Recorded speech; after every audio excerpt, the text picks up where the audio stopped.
Estoy aquí contigo de regreso en Enlace 50 y tal como te dije en el primer bloque, va a estar con nosotros, está ya con nosotros Rosa Argentina Rivas Lacayo, a quien le doy la más cálida bienvenida. Qué gusto que estés aquí. Muchísimas gracias, Concha, de verdad lo aprecio enormemente. Eh, es un honor para mí compartir contigo y con todo el auditorio que te ve y escucha, pues un tema que me parece muy oportuno. Creo que a cualquier edad, pero muy particularmente en esta tercera o ya para algunos cuarta edad. Oye, Rosa, pues mira, aquí el tema es sabiduría y esperanza. Sin embargo, antes de iniciar, hacemos una pregunta tradicional de nuestro programa, que es, ¿a ti qué te han enseñado los años?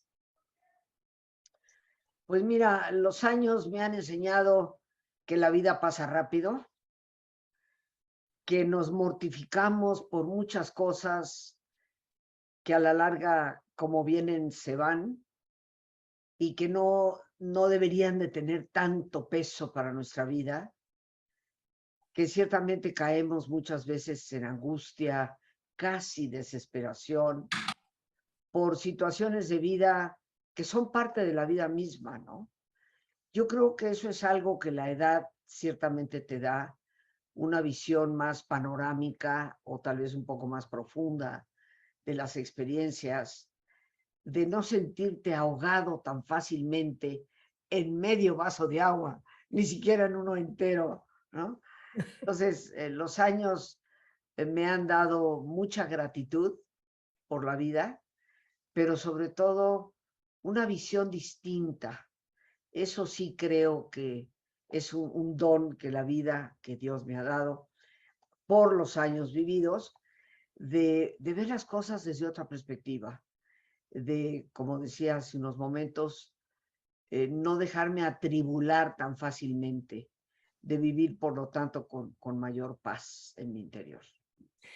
Muchas gracias. A ver, dentro de tu trayectoria, que es una trayectoria, bueno, has trabajado en muchas cosas, ya has estado en la radio también mucho tiempo y ahora estás en redes y vaya, y das clases y das cursos, vaya, eres una persona que estás en constante contacto con las emociones, los sentimientos, las vivencias, o sea, los ejes rectores de los seres humanos.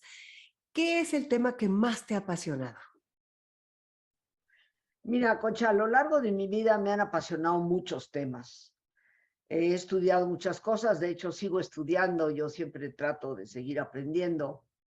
Me parece que hay que cultivar el cerebro, inclusive no solo la mente, porque el cerebro, como tú sabes, y hoy las neurociencias nos dicen, la capacidad que tengamos de memoria, de agilidad, depende del ejercicio que le damos al cerebro. Y el mejor, más importante ejercicio es seguir aprendiendo cosas nuevas. Entonces, pues yo procuro ciertamente seguir en ese camino del aprendizaje. Mira, yo empecé estudiando Bellas Artes, esa fue mi primera carrera, yo tengo una licenciatura en Bellas Artes, pero con especialidad en letras, porque algunas personas van a decir, oye, te he visto hacer dibujitos en tus cursos y has de haber reprobado todas las materias de Bellas Artes, Ajá. porque no me sale ni una sola línea recta, pero las Bellas Artes, en la Universidad Americana donde yo estudié, abarcaba varias cosas. Sí, tenías que ver pintura, tenías que ver escultura, un poco de historia del arte, pero tenías especialidades y mi especialidad fue letras, teatro, dirección de teatro. Entonces me metí en el mundillo del arte, como se dice, durante un tiempo, pero después fue la psicología la que me atrajo por el tipo de trabajo que ya había empezado a desarrollar. Para mí un detonante que debe de ser una de mis grandes pasiones es el método Silva de dinámica mental, porque ese fue el que me llevó a estudiar psicología y después la maestría y después el doctorado. Y es el curso que yo sigo dando. Tengo 50 años de estar dando ese curso. Obviamente es un tema que me apasiona. Me apasiona sobre todo porque funciona, Conchita, porque la gente que lo toma y practica las técnicas logra resultados. Entonces, para mí eso es importante, ¿no? El poder darle a la gente una esperanza real, una esperanza muy tangible, ¿no? Es el método Pero Silva de meditación trascendental, ¿no? O algo no, no así, es no. meditación trascendental. El método Silva es un método completamente práctico de manejo de estrés, aprendizaje de relajación, eliminación de problemas tensionales. Es una metodología que te ayuda a acelerar, mejorar la memoria, recordar lo que lees, lo que escuchas, a programar tus metas, ¿no? Mira, muchos temas, Conchita, que hoy se tratan de la visualización, la importancia de la visualización, la importancia del vocabulario, lo que nosotros llamamos limpieza mental del vocabulario, cómo hablas y cómo te influyen las palabras. Esos son temas que yo trataba desde hace 50 años, la fisiología del estrés, de la relajación. Hoy en día todo eso está de moda y todo eso la gente habla y lo lleva y lo trae, ¿no? Pero el método definitivamente ha sido una de mis grandes pasiones, puesto que lo sigo enseñando, si no hace tiempo lo hubiera dejado. Tiene Claro. mucho que ver con el desarrollo de la creatividad y de la intuición. Y yo sí creo que la intuición está muy relacionada a la sabiduría. Pero ese curso fue el que me llevó a estudiar psicología. Y de ahí fui haciendo una serie de especialidades. Yo hice una maestría en logoterapia, maestría en orientación psicológica, después el doctorado. Ahora, una de mis grandes pasiones, que ya vino mucho tiempo después, es más, a los 60 años de edad me vino, fue hacer una maestría de mística y ciencias humanas en España, en la Universidad Católica de Ávila y la Universidad de la Mística, el Centro Internacional Teresiano Sanjuanista, el estudio de los místicos. Entonces te puedo decir que en la actualidad Dios es mi pasión. Me gusta mucho hablar de Dios porque creo que es un Dios magnífico, ¿no? Eh, Está completamente desdibujada esa visión que nos enseñan de pequeñitos de un Dios que amenaza, que castiga, que está viendo a ver qué haces para ver cómo te responde. No, yo creo sinceramente en el Dios de los místicos, que es un Dios que te habita, es un Dios que te sostiene, es un Dios que te ama, es el Dios de Jesús que se va a la montaña a buscar la oveja perdida con compasión por ella, ¿no? Entonces, es uno de mis temas, yo de retiros, y sigo investigando en ello, ¿no? Entonces, puedo decir, bueno, trabajé en radio, efectivamente, durante 24 años estuve frente a los micrófonos en Radio Centro, hasta que, como tú sabes, tristemente esa estación pues desapareció, ya no existe, ¿no? Por cambios que hubieron en esa empresa, pero fue apasionante, fue un trabajo que tú, que lo haces ahora, pues lo conoces, te acerca mucho a las personas, te da una gran oportunidad. La radio para mí es el medio de comunicación más inteligente que existe, porque, pues con todo respeto, pero la televisión está llena de bobadas. En cambio, en la radio sí tienes opciones de programas inteligentes, de programas con profundidad, de programas que ayudan a las personas, y creo que eso es importante, ¿no? He Sí. escrito varios libros, como tú lo sabes, o sea que también me he dedicado a eso y espero, mientras Dios me dé vida, seguir haciéndolo. Entonces, cuando alguien me dice, ¿cuál es tu pasión? Pues he tenido muchas en la vida, ¿no? Claro. Y no puedo poner mi dedo solo sobre una, ¿no? Claro, claro, ha sido una vida plena y muy completa. Yo te relaciono mucho con el tema del perdón, como que hablaste mucho de ese tema y pues realmente es un tema que daría para un programa completo. Y hoy me gustaría que el tema que tú escogiste, que es sabiduría y esperanza, pues iniciemos, porque si no, yo feliz de seguir platicando contigo, seguro radio escuchas de saber, de conocerte, eso pues como que hace que el personaje como, como que esté más cerca, ¿no? Y eso Sí, es sí. muy importante. Pues mira, ahorita que hablas del perdón, sí, bueno, no solamente he hablado mucho del perdón, escribí un libro entero sobre el tema del perdón, porque es un tema que va precisamente en esa línea que te digo me parece tan importante, que es la línea de la espiritualidad. Y aquí entra el tema de la sabiduría y de la esperanza. La espiritualidad la tenemos, yo creo que muy desgastada en cuanto a que la asociamos rápidamente con religiosidad. Y no son lo mismo. La religiosidad debe de ser un camino para descubrir tu espiritualidad y exponenciarla. Pero hay personas muy religiosas que no son necesariamente espirituales, ¿no? Van más apegadas a lo que es el ritual y el dogma y no al sentido profundo de los valores que implica la espiritualidad. Y hay personas que tal vez sin ser muy religiosas son profundamente espirituales. Los valores, que para mí es el eje de la espiritualidad, están muy bien puestos, por así decirlo, muy claros, muy clarificados, muy conscientes. Entonces, el perdón precisamente es un tema que entra dentro de ese paraguas amplio que es la espiritualidad, al que le dediqué muchos años de mi vida investigándolo y en el cual procuro seguirme poniendo al día. Y dentro de esto, también un tema que yo trabajo, creo que en el perdón, Conchita, con toda modestia, pues creo que fui pionera en lo que es la terapia del perdón en nuestro país. Yo empecé a trabajar con terapia del perdón en 1979.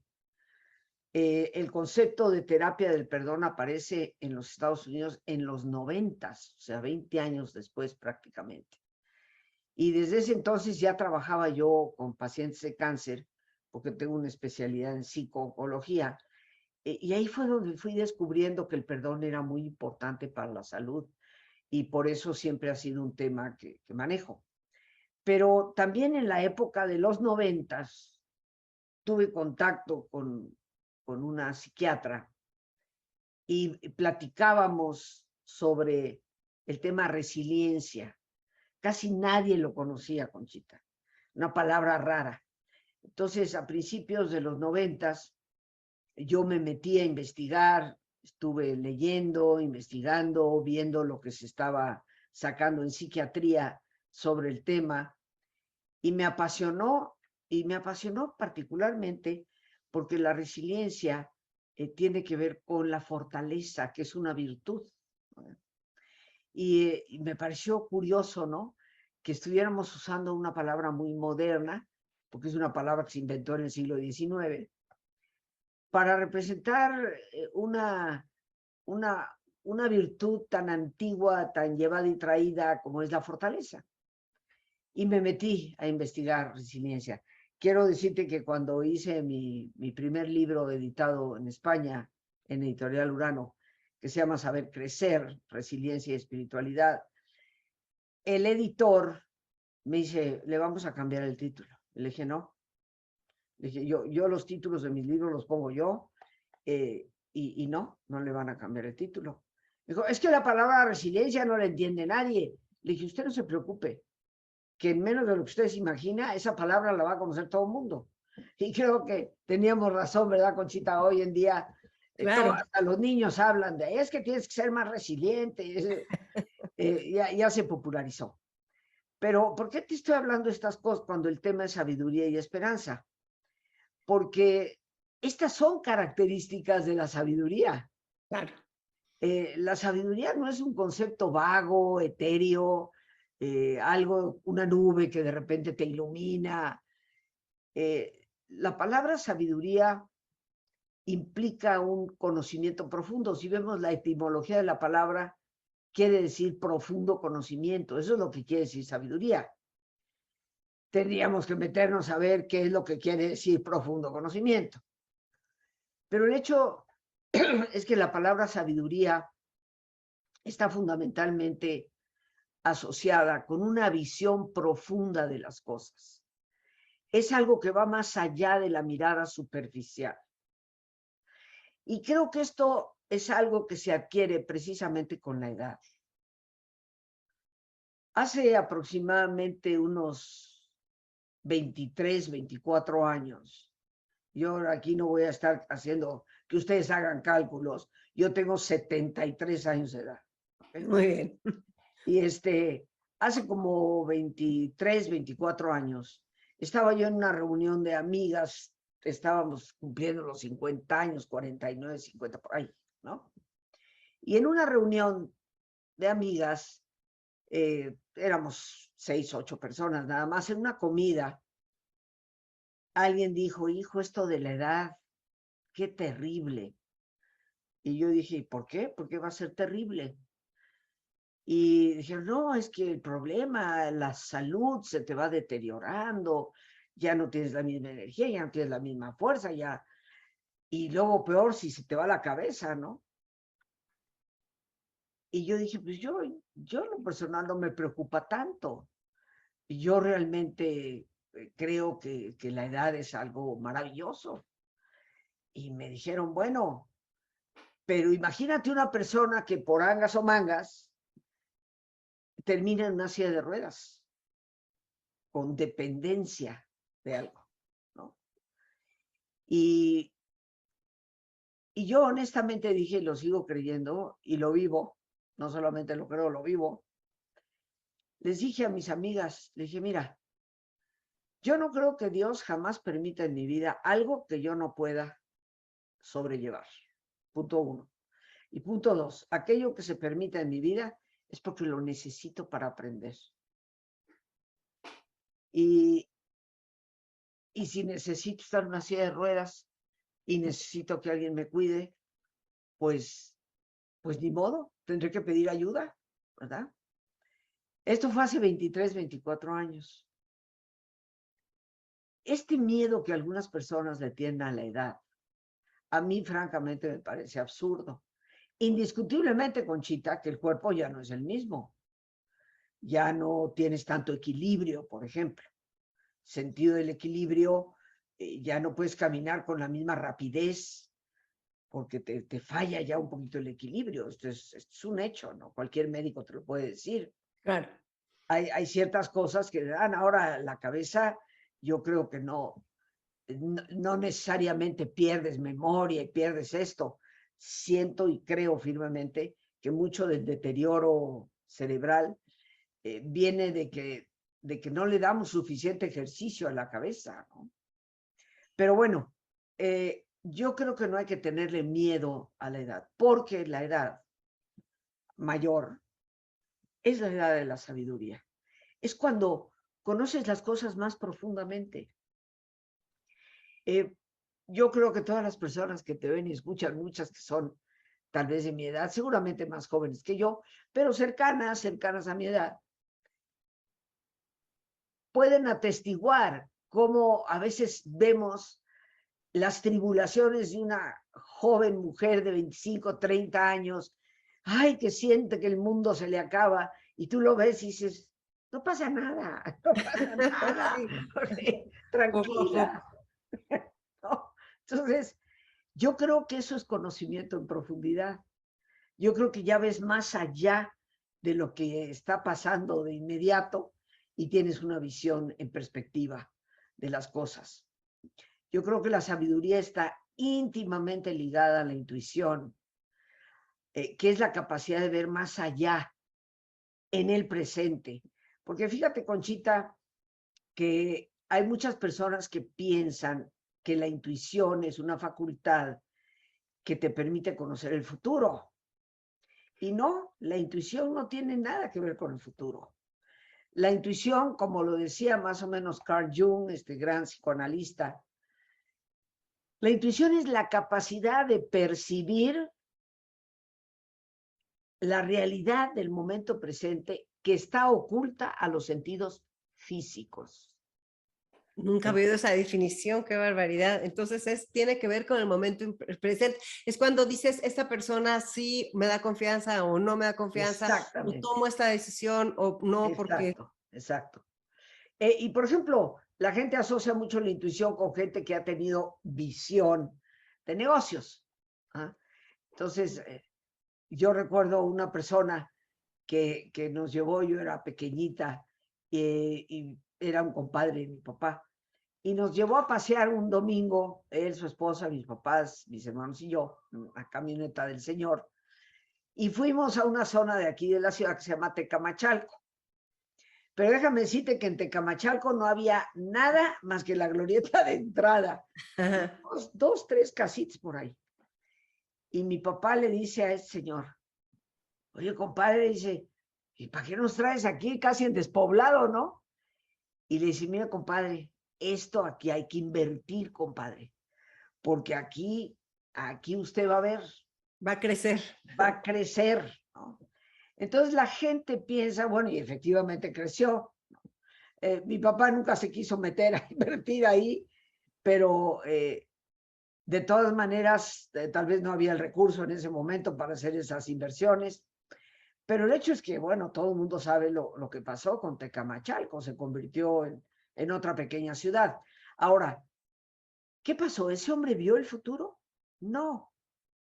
Ese hombre vio cómo esa era la unión del Distrito Federal en aquel entonces con la otra parte del Estado de México y cómo la ciudad iba a crecer en esa dirección, estaba creciendo en esa dirección.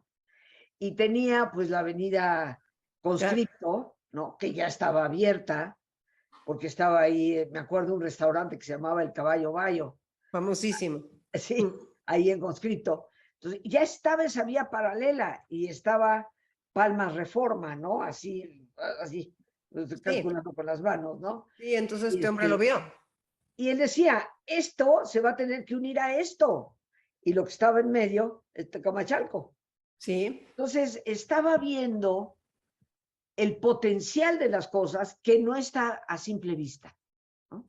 Es como cuando un mentor ve en una persona joven potencial y lo inspira, lo empuja, lo impulsa para que estudie, para que se supere, porque percibe el potencial que tiene esa persona.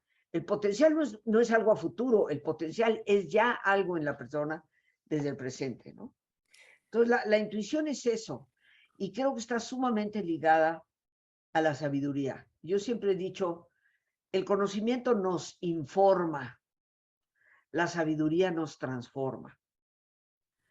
Y la transformación, la mayor parte de las personas la concebimos como cambio.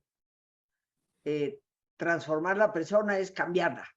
Pero sí. yo lo defino de otra manera, Conchita. Yo creo que si tomo la palabra transformar, está formada por dos raíces, trans y forma. Y trans es de trascendencia. Trans está más allá de. Para mí la palabra transformación es adquirir o alcanzar la forma trascendente que el ser humano tiene. Porque somos más allá de un cuerpo, ¿no? Yo como creyente creo que soy imagen y semejanza de Dios, muy opaca, por supuesto, muy deslavada, pero somos imagen y semejanza de Dios. Entonces, yo creo que el transformarnos es ir adquiriendo la forma trascendente que el ser humano realmente posee. Y creo que eso es lo que hace la sabiduría. Entonces, conforme avanzamos en edad, Exacto. avanzamos en esa sabiduría, en ese conocimiento profundo que nos va transformando, ¿no? Sí, y es importantísimo porque solo así vamos encontrando el nuevo sentido de lo que va sucediendo. Dijiste cosas que me impresionaron mucho, o sea, Dios no me va a poner una prueba que yo no necesite para crecer o con la que yo no voy a poder. Yo creo que eso es algo que nos da mucha confianza, además de la parte espiritual que podamos desarrollar o no, todo lo de los místicos que tú has aprendido y todo lo que has hecho, pues es una columna vertebral que yo he escuchado, tengo amigas que han hecho lo mismo. Y creo que nosotros, yo me imagino, Rosa, que tenemos que ir haciendo una columna para que nos sintamos fuertes. Es otra vez, es resiliencia, es fortaleza, es todo esto. Y eso se construye a través de esa sabiduría, a través de esa profundidad, a través de ese aprendizaje, de ese acercamiento, de ese autoconocimiento. O sea, como que son muchas las cosas que tenemos que ir trabajando y Sí. no dejándolas de ver. Uh-huh. Porque podemos estar desprotegidos frente a la tormenta si no nos ocupamos de esa construcción interna. Mira, tocaste ahorita un punto muy importante, el autoconocimiento. como tú bien sabes, ya en el oráculo de Delfos, 1000 años antes de Sócrates, ya la entrada del gran oráculo de Apolo en Delfos, en Grecia, ya había la máxima, conócete a ti mismo. Todo lo demás es irrelevante. El autoconocimiento es un camino que siempre nos preguntamos cómo se logra. Y ahí, por ejemplo, juega un papel muy importante la capacidad de hacer silencio en nosotros, de reflexionar y de meditar, de darnos un tiempo cotidiano para literalmente cerrar nuestros ojos y tomar contacto con ese silencio que nos obliga a vernos a nosotros mismos. La sabiduría, efectivamente, como tú muy bien lo has dicho, es un constructo casi de un conjunto de cosas, como es el autoconocimiento, como es la madurez. Y la madurez, desde mi perspectiva, no es otra cosa más que el aprendizaje de la experiencia. Porque algunas personas pueden pensar madurez, bueno, claro, por los años que cumples. No, no necesariamente. O madurez por la cantidad de experiencias que hayas podido tener. Bueno, hay gente que tiene muchos años y somos muy inmaduros. Y hay gente que ha tenido muchas experiencias y no aprendió nada de ellas, sigue cometiendo el mismo error. Entonces, para mí la madurez es el resultado de aprender de tus experiencias y no estar como la tonadita de Julio Iglesias que tropecé de nuevo y con la misma piedra, ni siquiera con una diferente, ¿no? Entonces creo que tiene mucho que ver con esa capacidad de visión interior. El autoconocimiento no surge de los libros, surge de entrar en contacto con nosotros mismos a nivel interno, ¿no? Es muy importante. La sabiduría, digo yo, cuando ya cumplí mis 60 años hace rato, digo, ahora sí estoy entrando en la edad de oro, ¿no? La edad de oro, porque adquieres valor conforme creces, ¿no? Y así como hay personas que se quitan la edad, yo nunca me la he quitado, porque considero que es una ganancia el cumplir años que va rodeada de gratitud, ¿no? Así que te puedo decir que por mi edad, obviamente he tenido proyectos. Tengo en estos momentos un proyecto de salud significativo, porque tengo un problema que se llama degeneración macular, y es un problema donde pues vas perdiendo la vista fina. Yo ya no puedo leer, Conchita. Todo lo que leo es electrónico. Ya no puedo leer un libro, no, se acabó. Yo tengo una enorme biblioteca aquí en casa y ya no puedo leer ningún libro, ya no me da los ojos, ¿no? Entonces sí estoy viviendo una situación a consecuencia de mi edad, ¿verdad? Pero siempre tengo fe en Dios, sé que Dios me ayudará, sé que si esto lo tengo, pues me dará otras alternativas para seguir adelante el tiempo que solo Él sabe cuál sea mi tiempo aquí, ¿no? Entonces, sí creo firmemente que la sabiduría te da esa perspectiva intuitiva de las cosas, que te agobias menos, te agobias menos.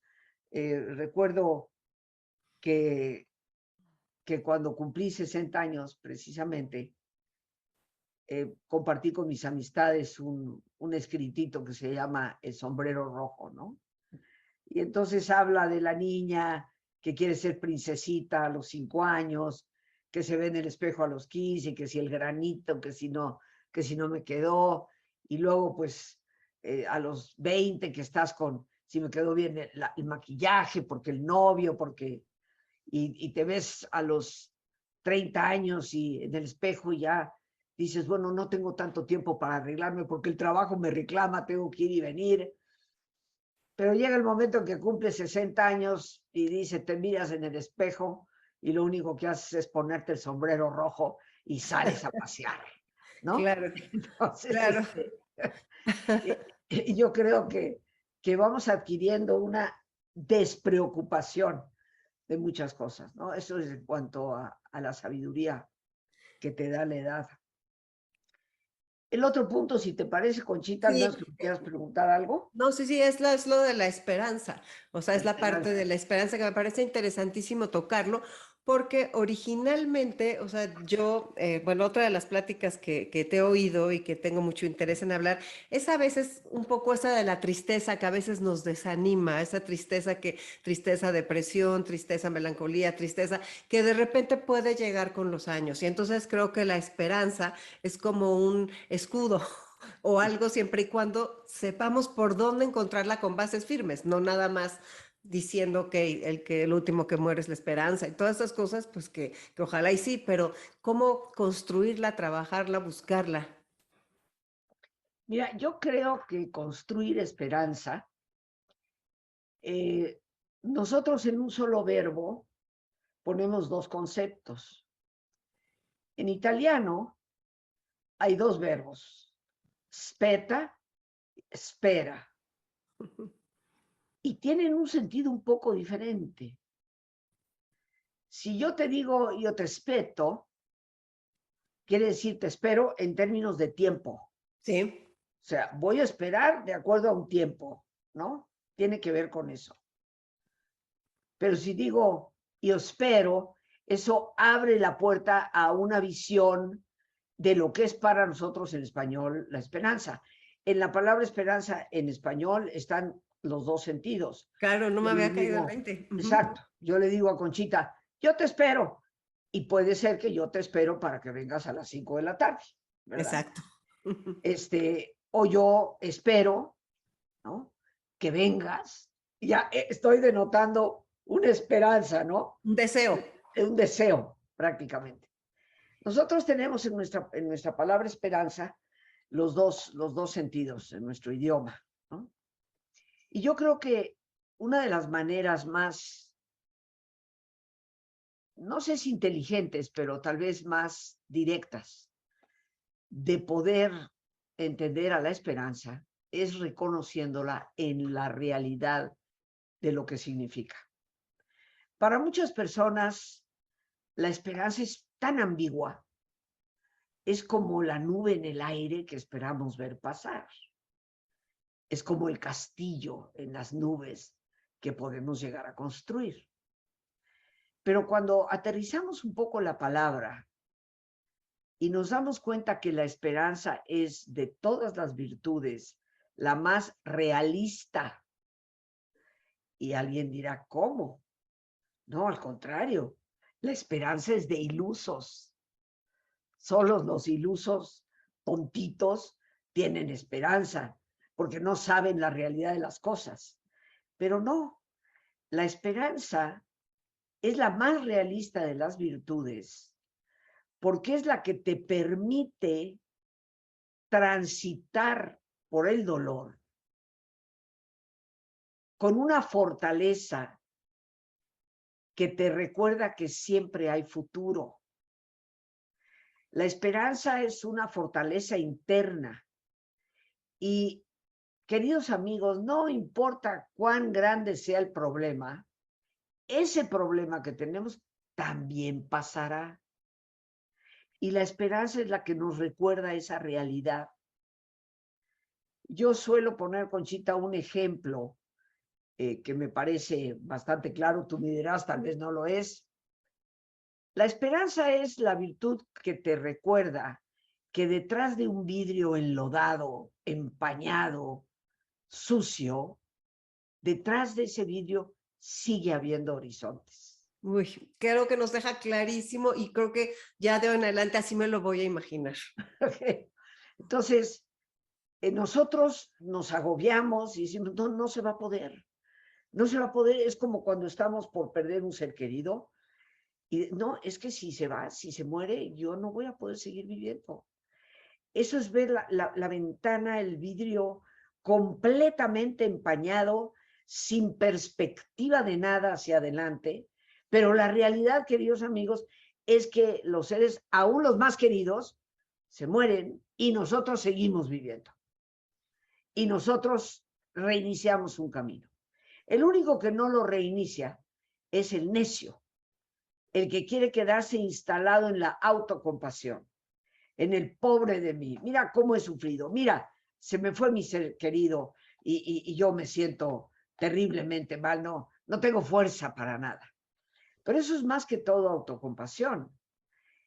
Una de las cosas que a mí la vida me ha enseñado muchísimo, Conchita, es la fortaleza de tantas mujeres que se han quedado solas porque el marido murió siendo joven o el marido las abandonó y se quedan con 4 o 5 hijos y sin ningún recurso económico para salir adelante.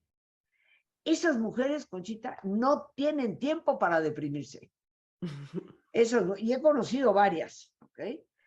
Me acuerdo una en lo particular que así le sucedió con 4 hijos y tenía, el marido murió, tenía un matrimonio bonito, para ella fue dolor profundo la pérdida de la pareja, pero se quedó sin nada y con hijos pequeños. Y me dijo, mire, yo era ama de casa, no sabía hacer nada, la casa no era nuestra, no tenía techo. Tuve que irme de arrimada, ¿verdad? Con parientes, y lo único que pude hacer fue empezar a lavar y planchar ajeno. Bueno, pues con lavar y planchar ajeno, sacó a sus hijos adelante, todos con carrera, ¿verdad? Pero el hecho a lo que voy, Conchita, es que la gente que no se queda estancada, siempre abre puertas al futuro. Y esa es la esperanza. La esperanza es la que nos recuerda esa realidad. Porque si nos ahogamos dentro de un vaso de agua o pensamos que una experiencia es el fin de la vida, y la vida no se acaba hasta que se acaba, ¿no? Mientras estemos respirando, estamos vivos. La esperanza, creo yo, es el puntal de la fe, porque una fe sin esperanza no funciona, no puede ser, ¿no? Entonces, para mí la esperanza ha jugado un papel enorme en la vida. Tuve una madre que me enseñó la fe en Dios de una manera hermosa, y tuve un gran guía y maestro durante 25 años, el padre Rafael Checa de los Carmelitas Descalzos, que siempre le decía a la gente, lánzate, tú lánzate, hazlo. Y yo te cuento, Conchita, que yo estudié la maestría en España porque él me dijo, lánzate, Rosita, lo tienes que hacer. Y a mis 60 años de edad me fui a la universidad en el extranjero. Entonces, y él estaba entusiasmadísimo, ¿no? Con mis estudios, como si fuera un chiquillo verdaderamente, porque me abría puertas de esperanza. Entonces yo creo que la esperanza es alegre, aún en medio del dolor. Y esto es una de las cosas que a mí a veces me cuesta trabajo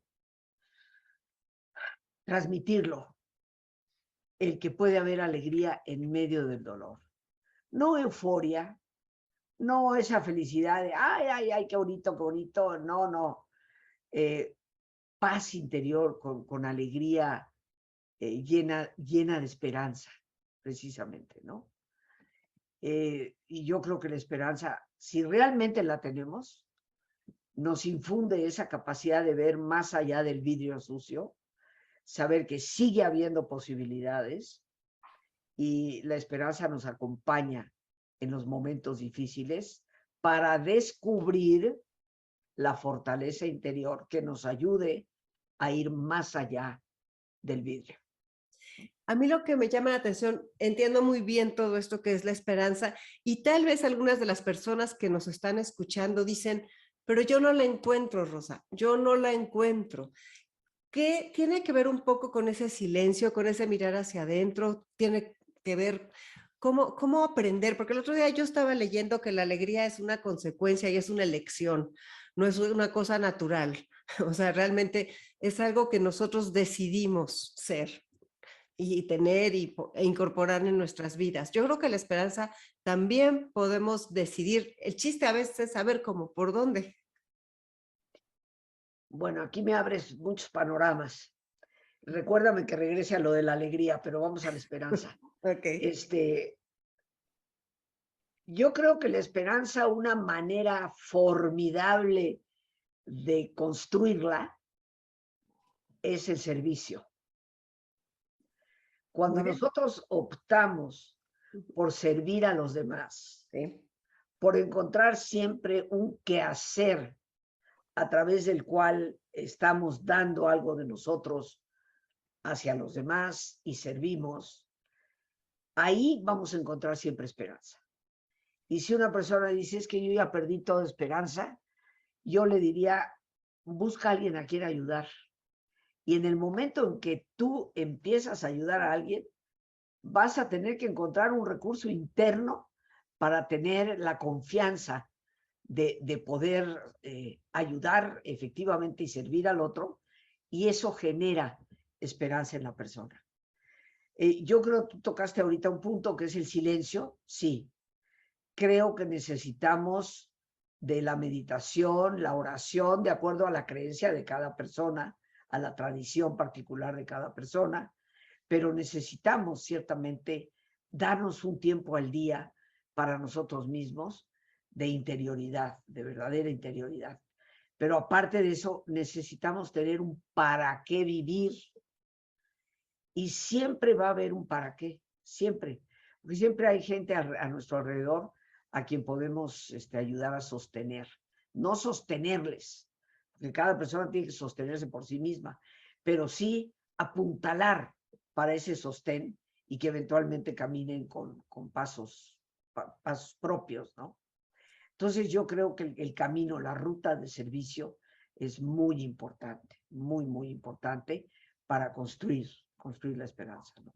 Sí, definitivamente. Y algo que se ha ido aprendiendo y que se aprende y que lo escuchamos. Y en esta etapa de la vida es fundamental seguir pensando que siempre podemos hacer algo, por más pequeño que sea o por más grande que sea, pero sí tener en la mira ese antídoto a la Sí, claro, tristeza, a la mejor o a la desesperanza, ¿no?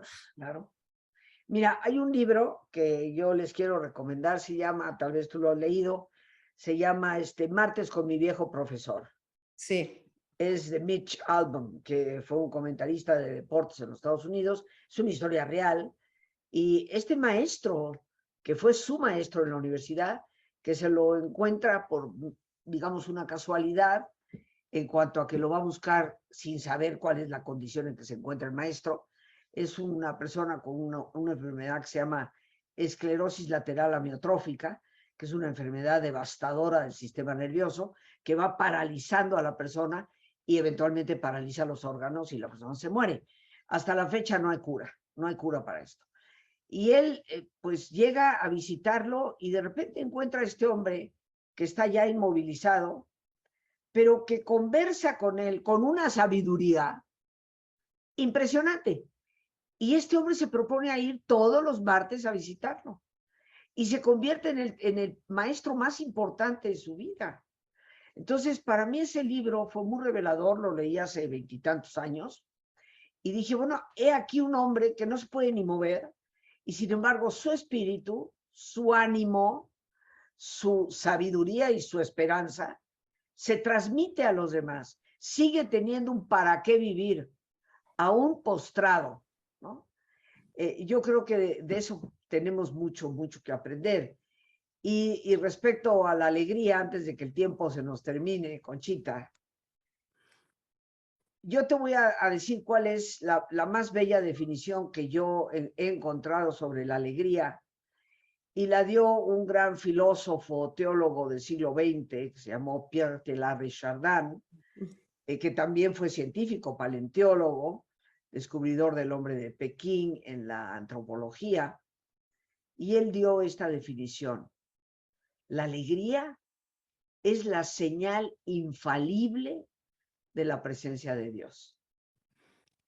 Precioso. Si tú tienes a Dios en tu alma, en tu corazón, en tu vida será alegre, tu vida tendrá ese brillo que da la alegría, que tiene que ver con paz, no es la euforia de esa felicidad desbordada, no, es una serenidad interna que tiene que ver con la esperanza, mucho que ver con la esperanza.